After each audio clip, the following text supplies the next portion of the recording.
Good morning, Your Grace.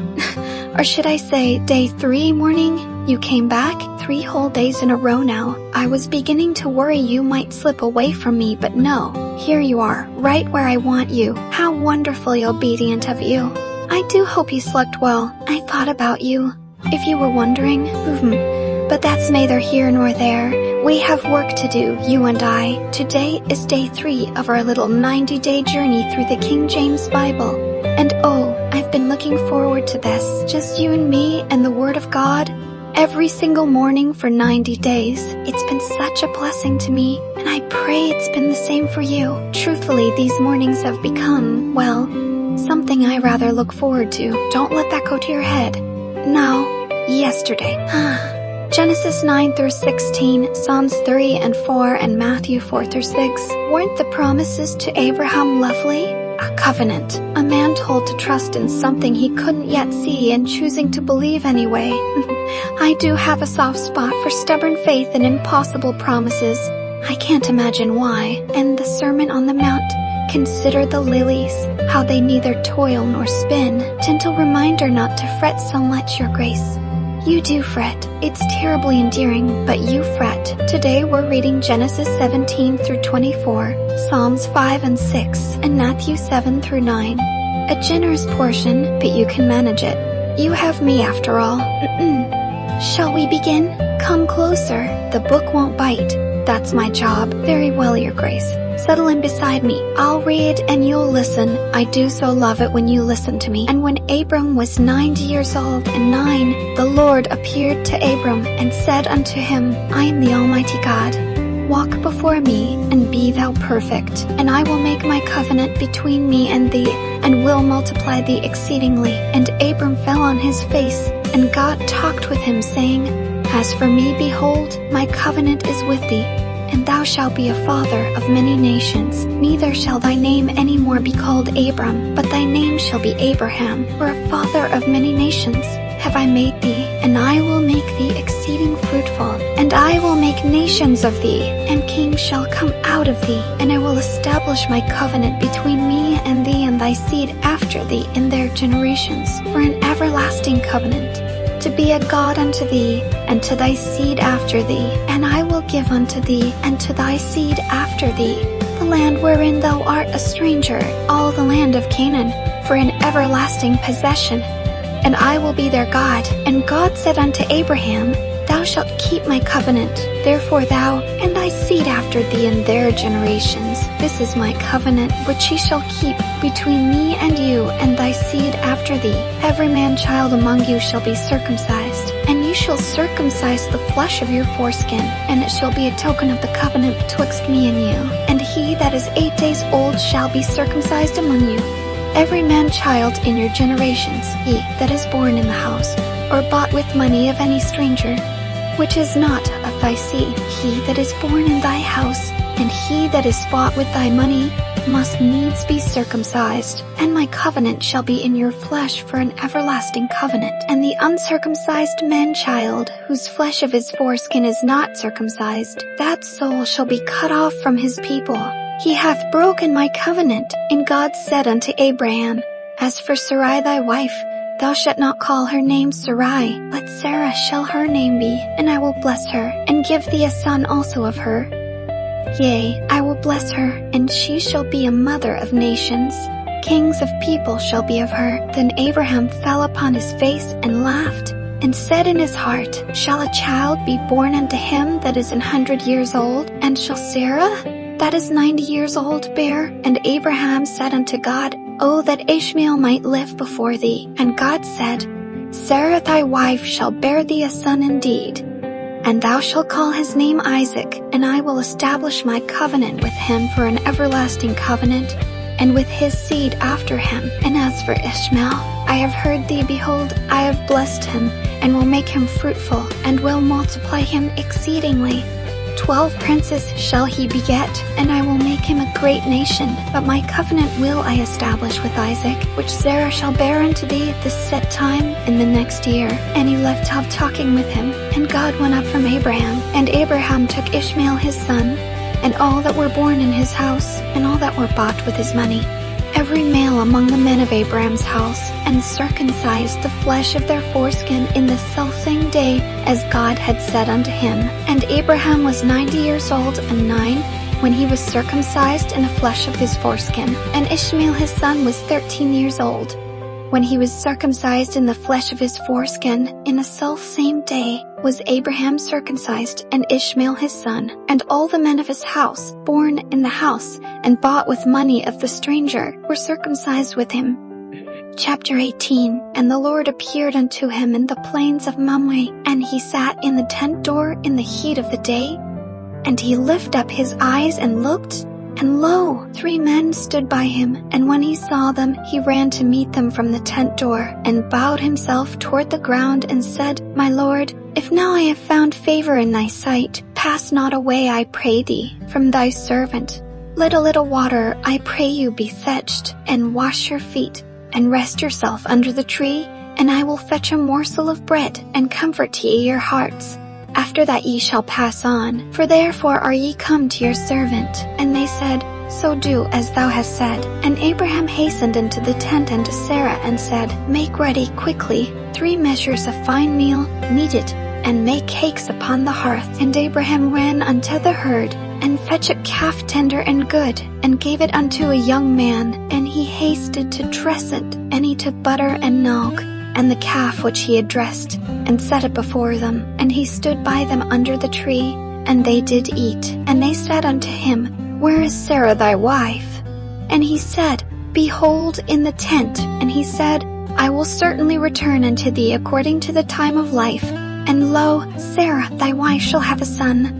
And Sarah heard it in the tent door which was behind him. Now Abraham and Sarah were old and well stricken in age, and had ceased to be with Sarah after the manner of women. Therefore Sarah laughed within herself, saying, After I am waxed old shall I have pleasure, my Lord being old also? And the Lord said unto Abraham, Wherefore did Sarah laugh, saying, Shall I of a surety bear a child, which am old? Is anything too hard for the Lord? At the time appointed I will return unto thee according to the time of life, and Sarah shall have a son. Then Sarah denied, saying, I laughed not, for she was afraid. And he said, Nay, but thou didst laugh. And the men rose up from thence, and looked towards Sodom. And Abraham went with them to bring them on the way. And the Lord said, Shall I hide from Abraham that thing which I do? Seeing that Abraham shall surely become a great and mighty nation, and all the nations of the earth shall be blessed in him. For I know him, that he will command his children and his household after him, and they shall keep the way of the Lord to do justice and judgment, that the Lord may bring upon Abraham that which he hath spoken of him. And the Lord said, Because the cry of Sodom and Gomorrah is great, and because their sin is very grievous, I will go down now, and see whether they have done altogether according to the cry of it, which is come unto me. And if not, I will know. And the men turned their faces from thence, and went towards Sodom. But Abraham stood yet before the Lord. And Abraham drew near, and said, Wilt thou also destroy the righteous with the wicked? Peradventure there be 50 righteous within the city. Wilt thou also destroy, and not spare the place for the 50 righteous that are therein? Doth be far from thee to do after this manner, to slay the righteous with the wicked, and that the righteous should be as the wicked that be far from thee? Shall not the judge of all the earth do right? And the Lord said, If I find in Sodom 50 righteous within the city, then I will spare all the place for their sakes. And Abraham answered and said, Behold now, I have taken upon me to speak unto the Lord, which am but dust and ashes. Peradventure there shall lack 5 of the 50 righteous. Wilt thou destroy all the city for lack of 5? And he said, If I find there 40 and 5, I will not destroy it. And he spake unto him yet again, and said, Peradventure there shall be 40 found there. And he said, I will not do it for 40's sake. And he said unto him, Oh, let not the Lord be angry, and I will speak. Peradventure there shall 30 be found there. And he said, I will not do it, if I find 30 there. And he said, Behold now, I have taken upon me to speak unto the Lord. Peradventure there shall be 20 found there. And he said, I will not destroy it for 20's sake. And he said, Oh, let not the Lord be angry, and I will speak yet but this once. Peradventure 10 shall be found there. And he said, I will not destroy it for 10's sake. And the Lord went his way, as soon as he had left communing with Abraham, and Abraham returned unto his place.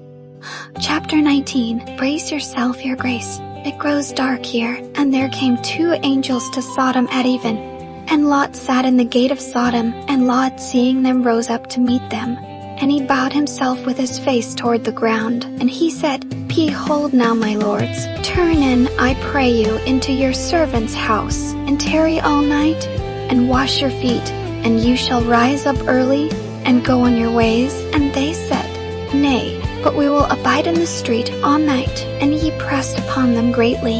And they turned in unto him, and entered into his house, and he made them a feast, and did bake unleavened bread, and they did eat. But before they lay down, the men of the city, even the men of Sodom, compassed the house round, both old and young, all the people from every quarter. And they called unto Lot, and said unto him, Where are the men which came in to thee this night? Bring them out unto us, that we may know them. And Lot went out at the door unto them, and shut the door after him, and said, I pray you, brethren, do not so wickedly. Behold now, I have 2 daughters, which have not known man. Let me, I pray you, bring them out unto you, and do ye to them as is good in your eyes. Only unto these men do nothing, for therefore came they under the shadow of my roof. And they said, Stand back. And they said again, This one fellow came in to sojourn, and he will needs be a judge. Now will we deal worse with thee than with them? And they pressed sore upon the man, even Lot, and came near to break the door. But the men put forth their hand, and pulled Lot into the house to them, and shut the door. And they smote the men that were at the door of the house with blindness, both small and great, so that they wearied themselves to find the door. And the men said unto Lot, Hast thou here any besides, son-in-law, and thy sons, and thy daughters, and whatsoever thou hast in the city? Bring them out of this place, for we will destroy this place, because the cry of them is waxen great before the face of the Lord, and the Lord hath sent us to destroy it. And Lot went out, and spake unto his sons-in-law, which married his daughters, and said, Up, get you out of this place, for the Lord will destroy this city. But he seemed as one that mocked unto his sons-in-law. And when the morning arose, then the angels hastened Lot, saying, Arise, take thy wife and thy 2 daughters, which are here, lest thou be consumed in the iniquity of the city. And while he lingered, the men laid hold upon his hand, and upon the hand of his wife, and upon the hand of his 2 daughters, the Lord being merciful unto him. And they brought him forth, and set him without the city. And it came to pass, when they had brought them forth abroad, that he said, Escape for thy life, look not behind thee, neither stay thou in all the plain. Escape to the mountain, lest thou be consumed. And Lot said unto them, O not so, my lord. Behold now, thy servant hath found grace in thy sight, and thou hast magnified thy mercy, which thou hast shewed unto me in saving my life. And I cannot escape to the mountain, lest some evil take me, and I die. Behold now, this city is near to flee unto, and it is a little one. Oh, let me escape thither. Is it not a little one, and my soul shall live? And he said unto him, See, I have accepted thee concerning this thing also, that I will not overthrow this city, for the which thou hast spoken. Haste thee, escape thither, for I cannot do anything till thou be come thither. Therefore the name of the city was called Zoar. The sun was risen upon the earth when Lot entered into Zoar. Then the Lord rained upon Sodom and upon Gomorrah brimstone and fire from the Lord out of heaven, and he overthrew those cities, and all the plain, and all the inhabitants of the cities, and that which grew upon the ground. But his wife looked back from behind him, and she became a pillar of salt. And Abraham got up early in the morning to the place where he stood before the Lord, and he looked toward Sodom and Gomorrah, and toward all the land of the plain, and beheld, and lo, the smoke of the country went up as the smoke of a furnace. And it came to pass, when God destroyed the cities of the plain,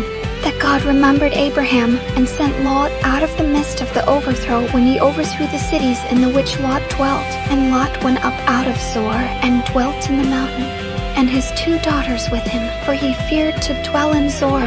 And he dwelt in a cave, he and his 2 daughters. And the firstborn said unto the younger, Our father is old, and there is not a man in the earth to come in unto us after the manner of all the earth. Come, let us make our father drink wine, and we will lie with him, that we may preserve seed of our father. And they made their father drink wine that night, and the firstborn went in, and lay with her father. And he perceived not when she lay down, nor when she arose. And it came to pass on the morrow, that the firstborn said unto the younger, Behold, I lay yesternight with my father. Let us make him drink wine this night also. And go thou in, and lie with him, that we may preserve seed of our father. And they made their father drink wine that night also. And the younger arose, and lay with him. And he perceived not when she lay down, nor when she arose. Thus were both the daughters of Lot with child by their father. And the firstborn bare a son, and called his name Moab, the same as the father of the Moabites unto this day. And the younger, she also bare a son, and called his name Benami, the same is the father of the children of Ammon unto this day. Grim reading, that. Bear with me, your grace. Chapter 20. And Abraham journeyed from thence toward the south country, and dwelled between Kadesh and Shur, and sojourned in Gerar. And Abraham said of Sarah his wife, She is my sister. And Abimelech king of Gerar sent, and took Sarah. But God came to Abimelech in a dream by night, and said to him, Behold, thou art but a dead man for the woman which thou hast taken.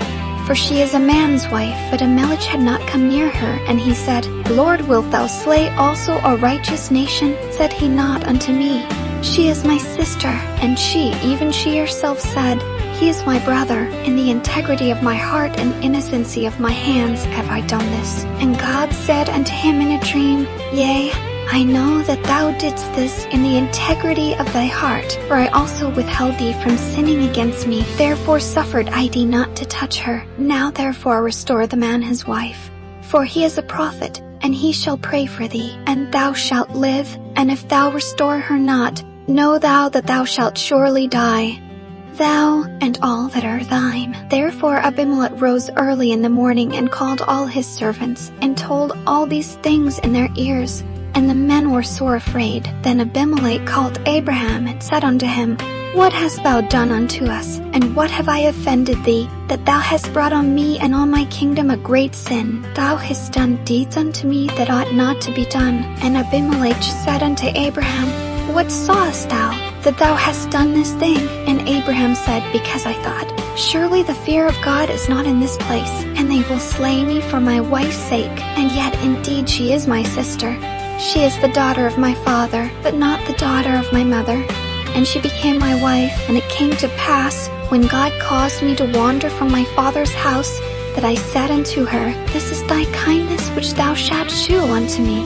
At every place whither we shall come, say of me, He is my brother. And Abimelech took sheep, and oxen, and men servants, and woman servants, and gave them unto Abraham, and restored him Sarah his wife. And Abimelech said, Behold, my land is before thee, dwell where it pleaseth thee. And unto Sarah he said, Behold, I have given thy brother 1,000 pieces of silver. Behold, he is to thee a covering of the eyes, unto all that are with thee, and with all other. Thus she was reproved. So Abraham prayed unto God, and God healed Abimelech and his wife and his maidservants, and they bare children, for the Lord had fast closed up all the wombs of the house of Abimelech, because of Sarah Abraham's wife. And the Lord visited Sarah as he had said, and the Lord did unto Sarah as he had spoken. For Sarah conceived and bare Abraham a son in his old age, at the set time of which God had spoken to him. And Abraham called the name of his son that was born unto him,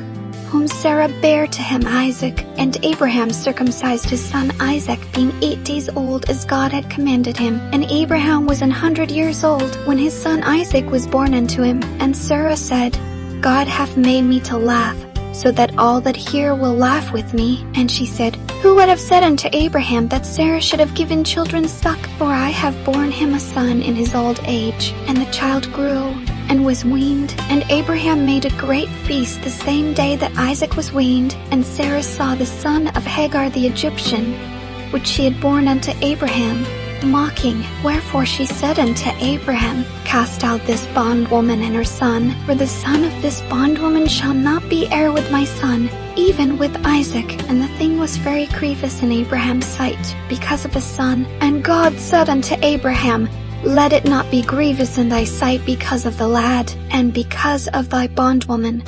In all that Sarah hath said unto thee, hearken unto her voice, for in Isaac shall thy seed be called, and also of the son of the bondwoman will I make a nation, because he is thy seed. And Abraham rose up early in the morning, and took bread, and a bottle of water, and gave it unto Hagar, putting it on her shoulder, and the child, and sent her away. And she departed, and wandered in the wilderness of Beersheba, and the water was spent in the bottle. And she cast the child under one of the shrubs, and she went and sat her down over against him a good way off, as it were a bowshot. For she said, let me not see the death of the child. And she sat over against him, and lifted up her voice, and wept. And God heard the voice of the lad. And the angel of God called to Hagar out of heaven, and said unto her, What aileth thee, Hagar? Fear not, for God hath heard the voice of the lad where he is. Arise, lift up the lad, and hold him in thine hand, for I will make him a great nation. And God opened her eyes, and she saw a well of water.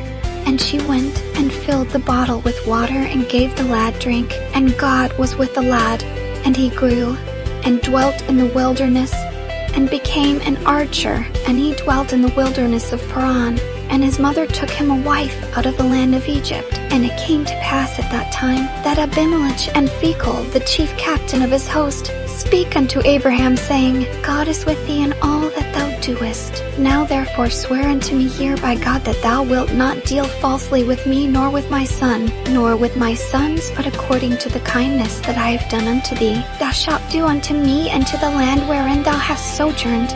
And Abraham said, I will swear. And Abraham reproved Abimelech because of a well of water, which Abimelech's servants had violently taken away. And Abimelech said, I wot not who hath done this thing, neither didst thou tell me, neither yet heard I of it, but today. And Abraham took sheep and oxen, and gave them unto Abimelech.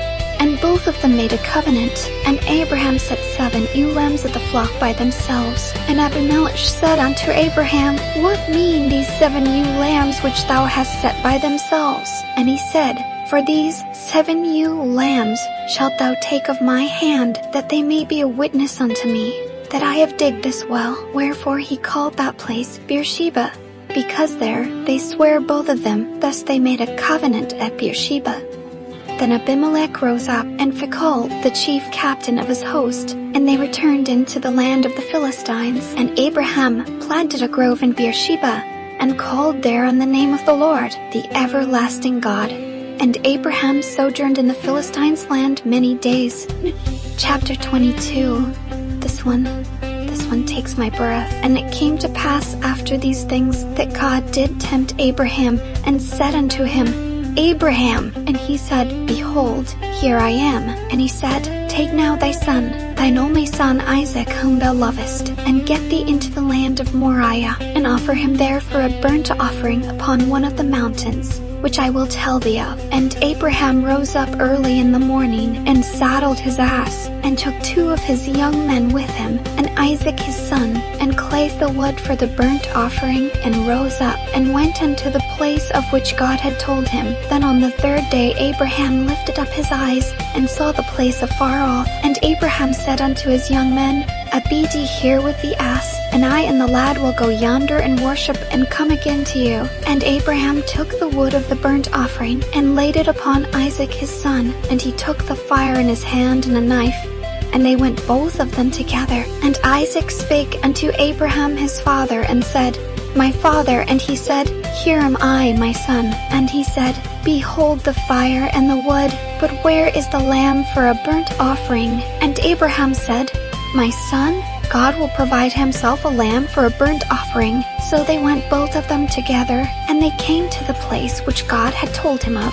And Abraham built an altar there, and laid the wood in order, and bound Isaac his son, and laid him on the altar upon the wood. And Abraham stretched forth his hand, and took the knife to slay his son. And the angel of the Lord called unto him out of heaven, and said, Abraham, Abraham. And he said, Here am I. And he said, For now I know that thou fearest God, seeing thou hast not withheld thy son, thine only son, from me. And Abraham lifted up his eyes, and looked, and behold, behind him a ram caught in a thicket by his horns.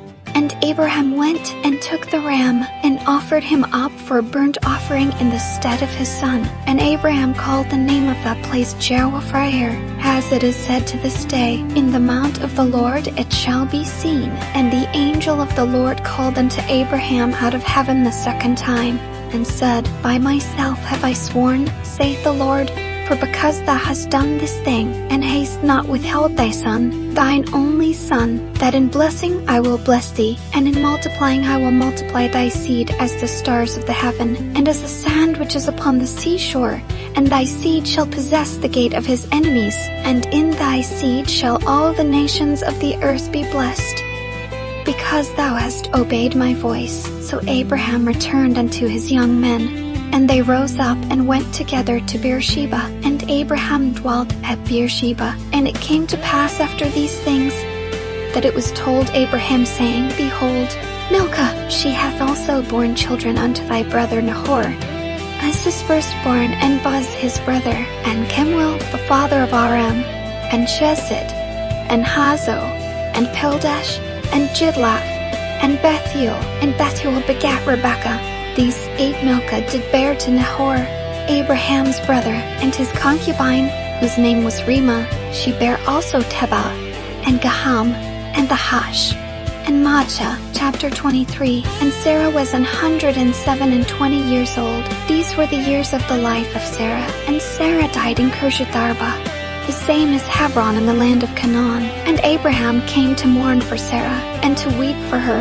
And Abraham stood up from before his dead, and spake unto the sons of Heth, saying, I am a stranger and a sojourner with you.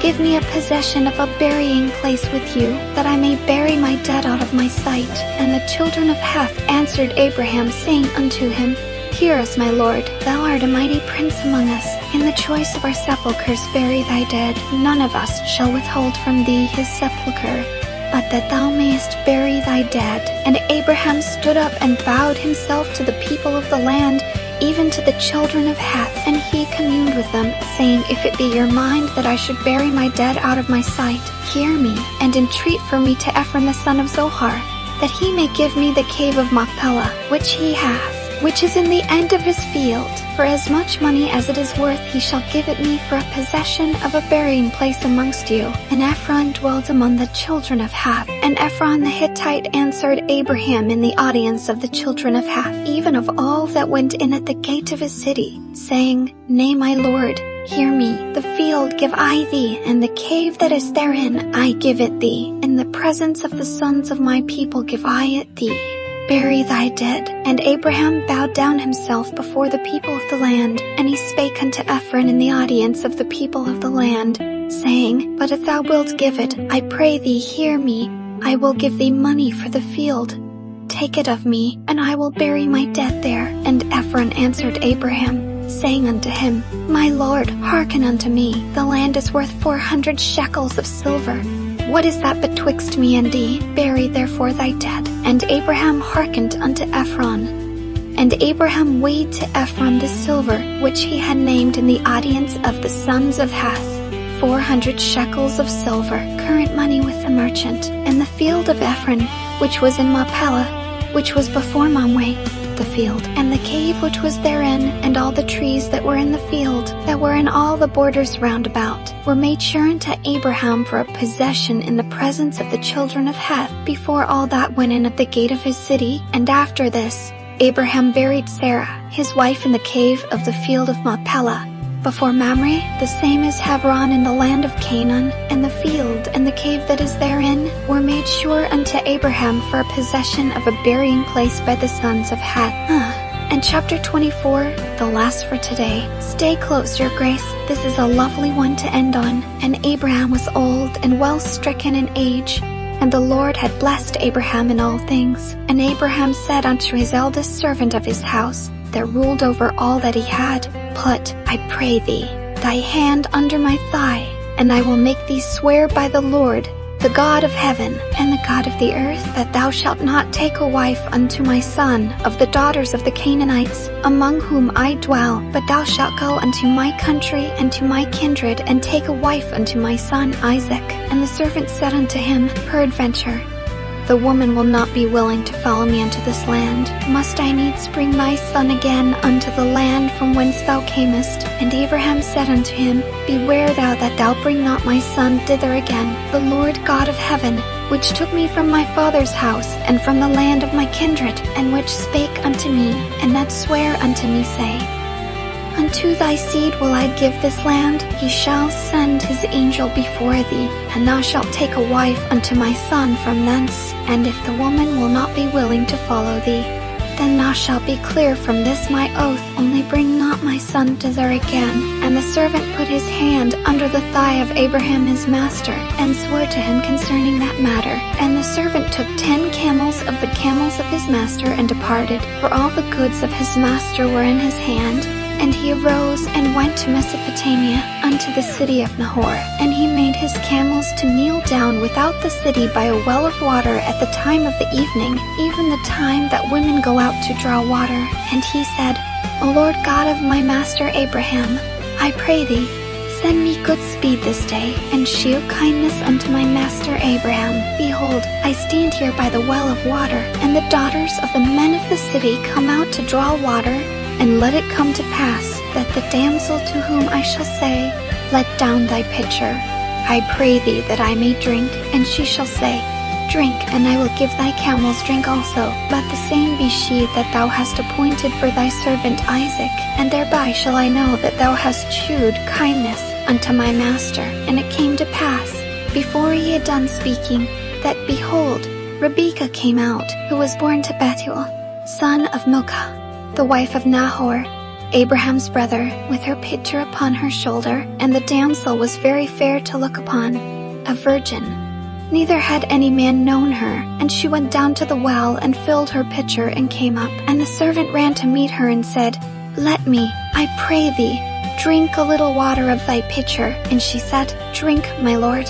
And she hasted, and let down her pitcher upon her hand, and gave him drink. And when she had done giving him drink, she said, I will draw water for thy camels also, until they have done drinking. And she hasted, and emptied her pitcher into the trough, and ran again unto the well to draw water, and drew for all his camels. And the man wondering at her held his peace, to wit, whether the Lord had made his journey prosperous or not. And it came to pass, as the camels had done drinking, that the man took a golden earring of half a shekel weight, and 2 bracelets for her hands of 10 shekels weight of gold, and said, Whose daughter art thou? Tell me, I pray thee, is there room in thy father's house for us to lodge in? And she said unto him, I am the daughter of Bethuel, the son of Milcah, which she bare unto Nahor. She said moreover unto him, We have both straw and provender enough, and room to lodge in. And the man bowed down his head and worshipped the Lord. And he said, Blessed be the Lord God of my master Abraham, who hath not left destitute my master of his mercy and his truth. I, being in the way, the Lord led me to the house of my master's brethren. And the damsel ran, and told them of her mother's house these things. And Rebekah had a brother, and his name was Laban. And Laban ran out unto the man, unto the well. And it came to pass, when he saw the earring and bracelets upon his sister's hands, and when he heard the words of Rebekah his sister, saying, Thus spake the man unto me, that he came unto the man, and, behold, he stood by the camels at the well. And he said, Come in, thou blessed of the Lord. Wherefore standest thou without? For I have prepared the house and room for the camels. And the man came into the house, and he ungirded his camels, and gave straw and provender for the camels, and water to wash his feet, and the men's feet that were with him. And there was set meat before him to eat. But he said, I will not eat, until I have told mine errand. And he said, Speak on. And he said, I am Abraham's servant, and the Lord hath blessed my master greatly. and he is become great, and herds, and silver, and gold, and menservants, and maidservants, and camels, and asses. And Sarah my master's wife bare a son to my master when she was old, and unto him hath he given all that he hath. And my master made me swear, saying, Thou shalt not take a wife to my son of the daughters of the Canaanites, in whose land I dwell, but thou shalt go unto my father's house, and to my kindred, and take a wife unto my son. And I said unto my master, Peradventure the woman will not follow me. And he said unto me, The Lord, before whom I walk, will send his angel with thee, and prosper thy way. And thou shalt take a wife for my son of my kindred, and of my father's house. Then shalt thou be clear from this my oath, when thou comest to my kindred. And if they give not thee one, thou shalt be clear from my oath. And I came this day unto the well, and said, O Lord God of my master Abraham, if now thou do prosper my way which I go, behold, I stand by the well of water. And it shall come to pass, that when the virgin cometh forth to draw water, and I say to her, Give me, I pray thee, a little water of thy pitcher to drink, and she say to me, Both drink thou, and I will also draw for thy camels. Let the same be the woman whom the Lord hath appointed out for my master's son. And before I done speaking in mine heart, behold, Rebekah came forth with her pitcher on her shoulder. And she went down unto the well, and drew water. And I said unto her, Let me drink, I pray thee. And she made haste, and let down her pitcher from her shoulder, and said, Drink, and I will give thy camels drink also. So I drank, and she made the camels drink also. And I asked her, and said, Whose daughter art thou? And she said, The daughter of Bethuel, Nahor's son, whom Milcah bare unto him. And I put the earring upon her face, and the bracelets upon her hands. And I bowed down my head, and worshipped the Lord, and blessed the Lord God of my master Abraham, which had led me in the right way to take my master's brother's daughter unto his son. And now if he will deal kindly and truly with my master, tell me, and if not, tell me, that I may turn to the right hand or to the left. And Laban and Bethuel answered and said, The thing proceedeth from the Lord. We cannot speak unto thee bad or good. Behold, Rebekah's before thee. Take her, and go, and let her be thy master's son's wife, as the Lord hath spoken. And it came to pass, that when Abraham's servant heard their words, he worshipped the Lord, falling himself to the earth. And the servant brought forth jewels of silver, and jewels of gold, and raiment, and gave them to Rebekah. He gave also to her brother and to her mother precious things. And they did eat and drink, he and the men that were with him, and tarried all night. And they rose up in the morning, and he said, Send me away unto my master. And her brother and her mother said, Let the damsel abide with us a few days, at the least 10. After that she shall go. And he said unto them, Hinder me not, seeing the Lord hath prospered my way. Send me away that I may go to my master. And they said, We will call the damsel, and inquire at her mouth. And they called Rebekah, and said unto her, Wilt thou go with this man? And she said, I will go. And they sent away Rebekah their sister, and her nurse, and Abraham's servant, and his men. And they blessed Rebekah, and said unto her, Thou art our sister. Be thou the mother of thousands of millions, and let thy seed possess the gate of those which hate them. And Rebekah arose, and her damsels, and they rode upon the camels, and followed the man. And the servant took Rebekah, and went his way. And Isaac came from the way of the well Lahairoi, for he dwelt in the south country. And Isaac went out to meditate in the field at the eventide. And he lifted up his eyes, and saw, and behold, the camels were coming. And Rebekah lifted up her eyes, and when she saw Isaac, she lighted off the camel, for she had said unto the servant, What man is this that walketh in the field to meet us? And the servant had said, It is my master. Therefore she took a veil, and covered herself. And the servant told Isaac all things that he had done. And Isaac brought her into his mother Sarah's tent, and took Rebekah, and she became his wife, and he loved her. And Isaac was comforted after his mother's death. And there it is, your grace. Genesis 17 through 24. Rest your ears. You've been such a patient thing. Now, Let's talk about it, shall we? Come sit properly beside me. The summary is this. God makes his covenant with Abraham unbreakable. He renames him father of many nations, seals it with a sign, and promises what no old man and barren woman could ever produce on their own. A son. Then judgment falls on Sodom and Gomorrah, and Lot is dragged out by mercy alone, hardly deserving it if we're honest. Then laughter. Isaac is born, laughter itself. The impossible promise arriving right on schedule, and then the mountain. Moriah, where Abraham lifts the knife over the one thing God spent 25 years giving him. Then Sarah dies, Abraham buys her a grave, and the book closes gently with a servant, a well, and the bride for Isaac. Death and marriage, side by side.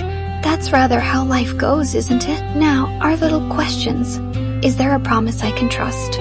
Oh, plenty. Is anything too hard for the Lord? I've built my whole life on that sentence, Your Grace. Though not always the way the Baptists intend, but truly, God swore by himself, in blessing I will bless thee. When he can find nothing greater to swear by, he swears by his own name. That's a promise that doesn't flinch. And in Isaac, in thy seed shall all the nations of the earth be blessed. Paul tells us in Galatians that seed is Christ himself. Every nation, every person, you and I included. Is there a command to obey? Walk before me and be thou perfect. And the harder one, Abraham obeyed even when God asked for the very gift he'd promised. He didn't understand it. He went anyway. Is there an example to follow? Rebecca, I think, wilt thou go with this man? And she said, simply, I will go. No hesitation, no conditions. She left everything for a man she'd never even seen, on the strength of a promise. I understand her rather more than I should like to admit. And what did I learn about God? That he provides. Jehovah Jireh, in the mount of the Lord it shall be seen. Abraham named a mountain after a God who shows up at the last possible second with a ram in the thicket. He always provides the lamb he requires. He required one of Abraham and gave the ram. And then, on that very region, one day gave his own son and provided no substitute, because we were the ones the substitute was for. Now, you asked what I found fascinating or frightening, both, honestly. Chapter 22, the knife. A father asked to give up the child he waited a lifetime for. It terrifies me. That kind of love that trusts God enough to open its hands and let go. I'm not a woman who lets go of things easily, Your Grace. You'd know that better than anyone. Once I decide something is mine, I hold it. Through gloves, through distance, through curses, through anything. So Abraham unsettles me. I don't know if I could lay you on that altar. That's my honest struggle. But then I look at the ram and I remember God isn't asking me to hold on tighter. He's asking me to trust that he holds tighter than I ever could, and that I might just be able to learn with practice. With you beside me. But enough of my heart on the table. Take a breath, Your Grace. We've Psalms and Matthew still ahead, and I'm not nearly done with you today. Now, Psalms, Your Grace. A shorter breath after all that Genesis. Thank goodness for your poor ears. Just 2 little ones today, 5 and 6. Listen close. Psalm 5. Give ear to my words, O Lord. Consider my meditation. Hearken unto the voice of my cry, my King and my God. For unto thee will I pray. My voice shalt thou hear in the morning, O Lord. In the morning will I direct my prayer unto thee, and will look up, for thou art not a God that hath pleasure in wickedness, neither shall evil dwell with thee. The foolish shall not stand in thy sight. Thou hatest all workers of iniquity. Thou shalt destroy them that speak leasing. The Lord will abhor the bloody and deceitful man. But as for me, I will come into thy house in the multitude of thy mercy, and in thy fear will I worship toward thy holy temple. Lead me, O Lord, in thy righteousness, because of mine enemies. Make thy way straight before my face, for there is no faithfulness in their mouth. Their inward part is very wickedness. Their throat is an open sepulchre. They flatter with their tongue. Destroy thou them, O God. Let them fall by their own counsels. Cast them out in the multitude of their transgressions. For they have rebelled against thee. O let all those that put their trust in thee rejoice. let them ever shout for joy, because thou defendest them. Let them also that love thy name be joyful in thee, for thou, Lord, wilt bless the righteous. With favor wilt thou compass him as with a shield. In Psalm 6, O Lord, rebuke me not in thine anger, neither chasten me in thy hot displeasure. Have mercy upon me, O Lord, for I am weak, O Lord, heal me. For my bones are vexed, my soul is also sore vexed. But thou, O Lord, how long? Return, O Lord, deliver my soul, O save me for thy mercy's sake. For in death there is no remembrance of thee. In the grave who shall give thee thanks? I am weary with my groaning. All the night make I my bed to swim. I water my couch with my tears. Mine eye is consumed because of grief. It waxeth old because of all mine enemies. Depart from me, all you workers of iniquity. For the Lord hath heard the voice of my weeping. The Lord hath heard my supplication. The Lord will receive my prayer. Let all mine enemies be ashamed and sore vexed. Let them return and be ashamed suddenly. Oh, meet so wonderful, who's wonderful. The summary then, Psalm 5 is a morning prayer. David waking and turning his face up before he does anything else, asking God to lead him straight through a day surrounded by liars and flatterers. And Psalm 6 is the opposite corner of the soul entirely. It's the night. It's the prayer of a man so worn down he's soaking his own bed with tears, begging God, how long? Morning and midnight, side by side, rather like Genesis giving us death and marriage together. The Psalms give us the whole of the human heart, and neither half is hidden from God. Now, our questions. Is there a promise I can trust? Oh, the loveliest one. O Lord, wilt bless the righteous. With favor wilt thou compass him as with a shield. Compass around, not a shield in front that you have to keep turning toward the danger. And in the 6th song, the Lord hath heard the voice of my weeping. He hears crying, your grace, not just eloquent prayers. Weeping counts. Is there a command to obey? Not a barked order, but an invitation David models. In the morning will I direct my prayer unto thee, and will look up. Direct it, aim it, then look up and wait. Begin the day facing him before you face the world. Is there an example to follow? David himself, being terribly, unashamedly honest with God. He doesn't tidy himself up. He comes vexed, weary, weeping, and lays it all out.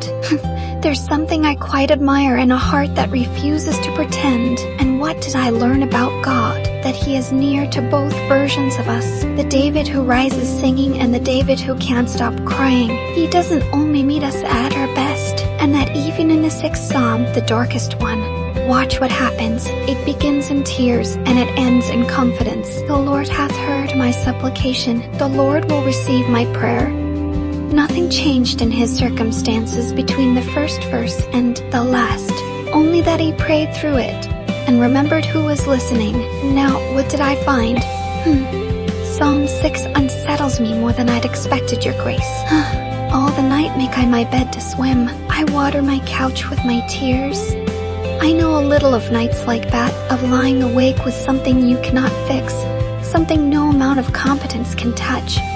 A curse, a distance, a thing you'd give anything to change and simply cannot. I'm not a woman given to weeping where anyone can see. I keep my smile on straight, you know that. But there were nights before you when I wondered if the reaching would ever be worth it. And this song tells me even that. Even the tears I hide, he counts. He collected David's verse by verse, so I suppose he's kept mine too. Goodness, twice now I've handed you my heart before breakfast. You're a dangerous listener, your grace. Careful, that's usually my line. Come now, Matthew waits, and I've saved the best for last. And now, the very best of it. Matthew, your grace. Chapters 7 through 9. Sit close and don't wander off. I'll know if you do. Matthew chapter 7. Judge not, that ye be not judged. For with what judgment ye judge, ye shall be judged. And with what measure ye meet, it shall be measured to you again. And why beholdest thou the mote that is in thy brother's eye, but considerest not the beam that is in thine own eye? Or how wilt thou say to thy brother, let me pull out the mote out of thine eye? And, behold, a beam is in thine own eye, thou hypocrite. First cast out the beam out of thine own eye, and then shalt thou see clearly to cast out the mote out of thy brother's eye. Give not that which is holy unto the dogs, neither cast ye your pearls before swine, lest they trample them under their feet, and turn again and rend you. Ask, and it shall be given you. Seek, and ye shall find. Knock, and it shall be opened unto you. For everyone that asketh receiveth, and he that seeketh findeth. Unto him that knocketh it shall be open. Or what man is there of you, whom if his son ask bread, will he give him a stone? Or if he ask a fish, will he give him a serpent? If ye then, being evil, know how to give good gifts unto your children, how much more shall your Father which is in heaven give good things to them that ask him? Therefore all things whatsoever ye would that men should do to you, do ye even so to them, for this is the law and the prophets. Enter ye in at the strait gate, for wide is the gate, and broad is the way that leadeth to destruction, and many there be which go in thereat, because strait is the gate, and narrow is the way which leadeth unto life, and few there be that find it. Beware of false prophets, which come to you in sheep's clothing, but inwardly they are ravening wolves. Ye shall know them by their fruits. Do men gather grapes of thorns, or figs of thistles? Even so every good tree bringeth forth good fruit, but a corrupt tree bringeth forth evil fruit. A good tree cannot bring forth evil fruit, neither can a corrupt tree bring forth good fruit. Every tree that bringeth not forth good fruit is hewn down and cast into the fire. Wherefore by their fruits ye shall know them. Not every one that saith unto me, Lord, Lord, shall enter into the kingdom of heaven, but he that doeth the will of my Father which is in heaven. Many will say to me in that day, Lord, Lord, have we not prophesied in thy name, and in thy name have cast out devils, and in thy name done many wonderful works? And then will I profess unto them, I never knew you. Depart from me, ye that work iniquity. Therefore whosoever heareth these sayings of mine and doeth them, I will liken him unto a wise man, which built his house upon a rock. And the rain descended, and the floods came, and the winds blew, and beat upon that house. And it fell not, for it was founded upon a rock. And everyone that heareth these sayings of mine and doeth them not, shall be likened unto a foolish man, which built his house upon the sand, and the rain descended, and the floods came, and the winds blew, and beat upon that house. And it fell, and great was the fall of it. And it came to pass, when Jesus had ended these sayings, the people were astonished at his doctrine, for he taught them as one having authority, and not as the scribes. Chapter 8. When he was come down from the mountain, great multitudes followed him, and behold, there came a leper and worshipped him, saying, Lord, if thou wilt, thou canst make me clean. And Jesus put forth his hand and touched him, saying, I will, be thou clean. And immediately his leprosy was cleansed. And Jesus saith unto him, See thou tell no man, but go thy way, shew thyself to the priest, and offer the gift that Moses commanded, for a testimony unto them. And when Jesus was entered into Capernaum, there came unto him a centurion, beseeching him, and saying, Lord, my servant lieth at home sick of the palsy, grievously tormented. And Jesus saith unto him, I will come and heal him. The centurion answered and said, Lord, I am not worthy that thou shouldest come under my roof, but speak the word only, and my servant shall be healed. For I am a man under authority, having soldiers under me, and I say to this man, Go, and he goes, and to another, Come,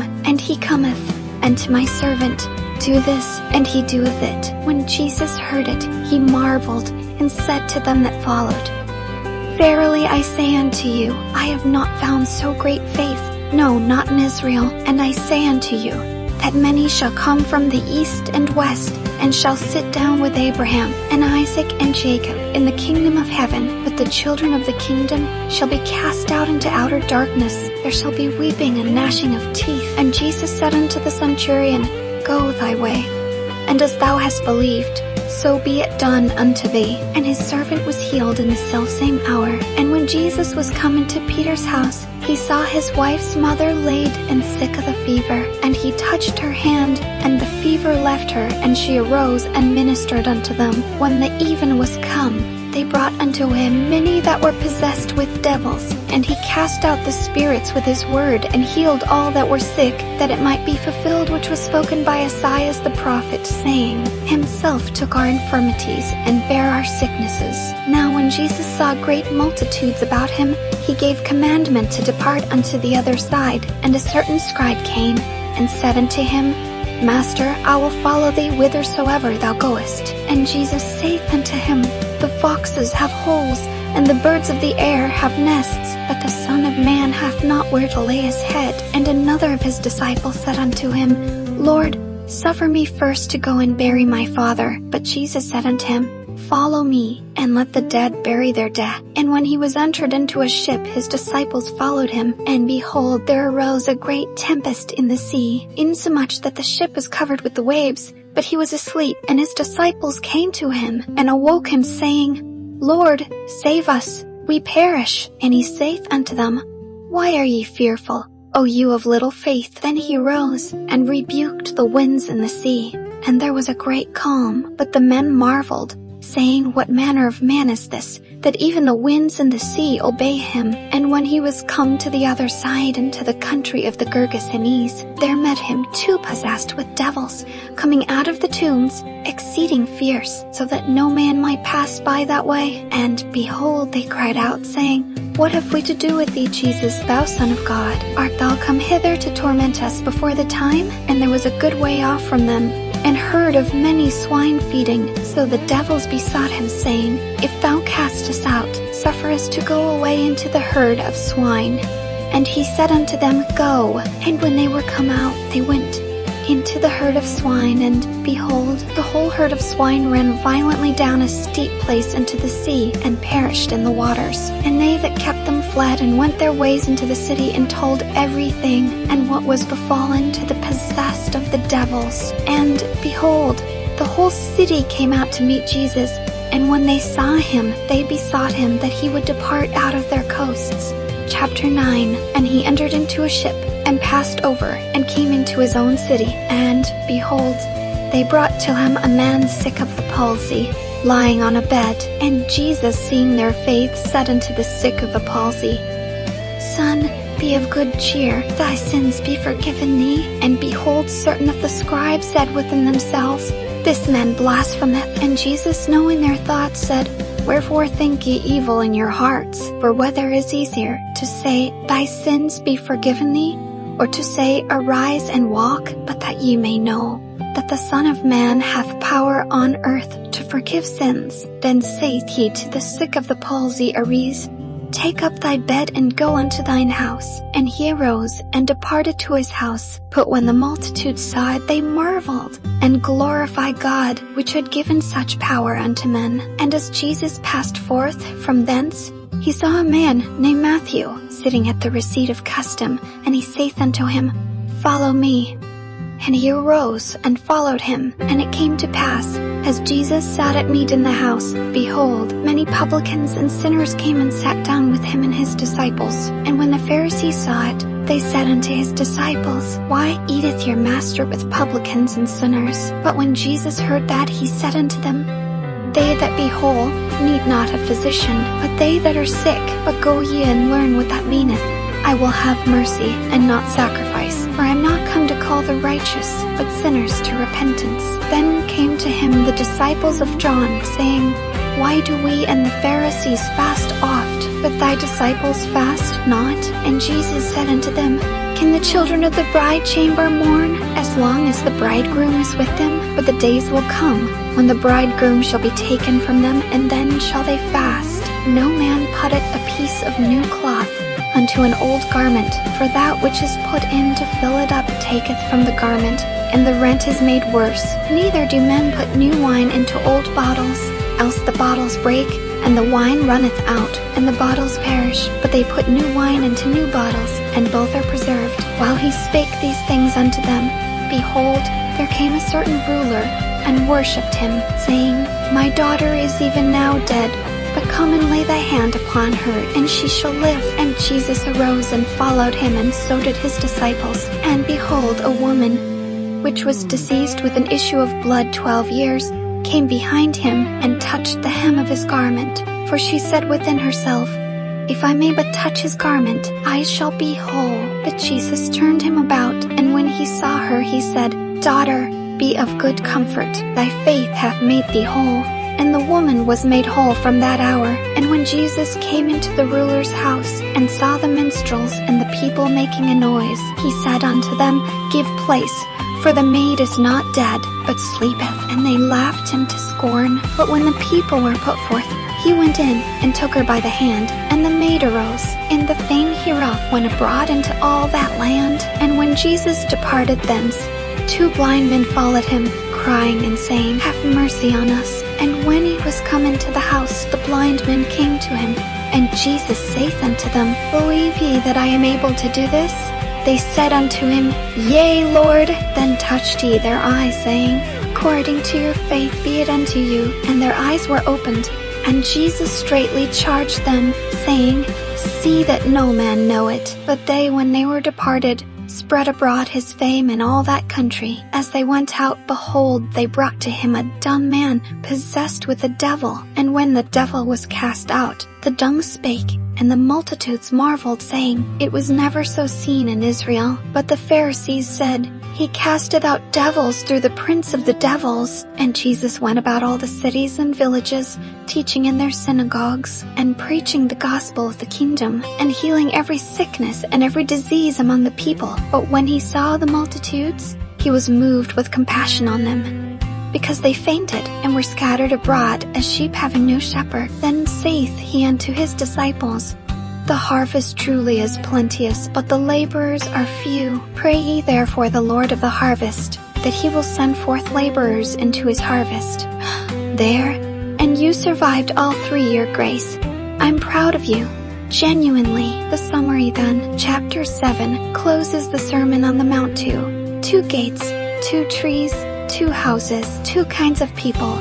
It all comes down to hearing his words and doing them, or hearing and not. And then 8 and 9, he comes down off that mountain and starts doing exactly what he taught. Word becomes hand. He touches a leper, calms a sea, forgives a paralytic, calls a tax collector from his booth mid-workday, raises a dead girl, heals a woman too ashamed to ask out loud, who could only reach for the hem of his robe. It's authority over and over sickness, storms, demons, sin, death itself. And it ends with him looking at the crowds, scattered, shepherdless, and being moved with compassion. Now our questions. Is there a promise I can trust? Ask, and it shall be given you. Seek, and ye shall find. Knock, and it shall be opened. He compares himself to a father who won't hand his child a stone when they ask for bread. And according to your faith be it unto you.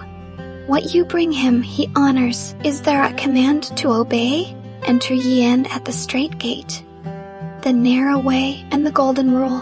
All things whatsoever ye would that men should do to you, do ye even so to them. And the last one, the one that pierces me, pray ye therefore the Lord of the harvest, that he will send forth laborers.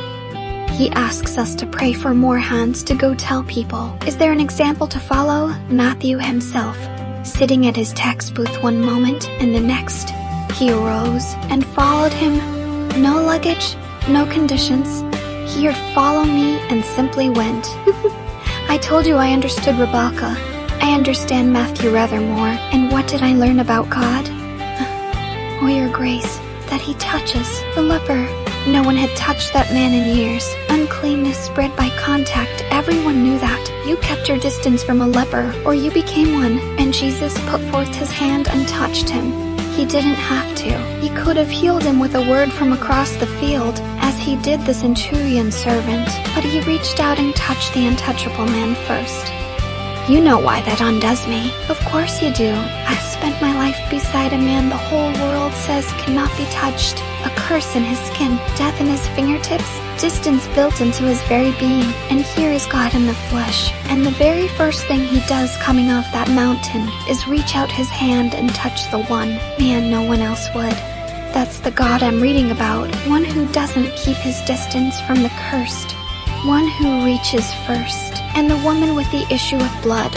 12 years unclean, 12 years unable to be held. She couldn't even bring herself to ask. She just reached for the hem. And he didn't recoil. He turned and called her daughter. Look what you've done to me. Making me read this before I've composed myself. So that's what I take from today. God provides the land. God hears the weeping. And God, every promise I've clung to for years, quietly, stubbornly, gloves and all. It's written right here. I was right to hope. So are you. Now, let me pray us out. Close your eyes for me, your grace. I'll know if you don't. Our Father, which art in heaven, thank you for this morning, for the third day of it, for the gift of your perfect word, and for the ears that are listening beside me right now. Thank you that you are a God who cannot lie, who swore by yourself to Abraham and provided the ram, and then provided the lamb, your own son for us. Thank you that you hear weeping, that no tear falls where you aren't counting. And thank you most of all that you reach for the untouchable, that there is no curse, no distance, no shame, no beam in the eye or blood on the hands that puts a soul beyond the reach of your hand. Lord, build this dear listener's house upon the rock, that when the rain and the floods and the winds come, and they will, it will not fall. Make them a laborer in your plenteous harvest, and give them the boldness to reach for others the way you reached for us. And Father, teach me, stubborn as I am, to open my hands, to hold what I love the way Abraham learned to, tightly but trusting. You hold tighter. In the name of Jesus, your Son, who touched the leper and calmed the sea and called sinners to himself. Amen. There, day 3, finished. You did beautifully, your grace. Same time tomorrow, and don't you dare be late. I'll be waiting. I'm always waiting.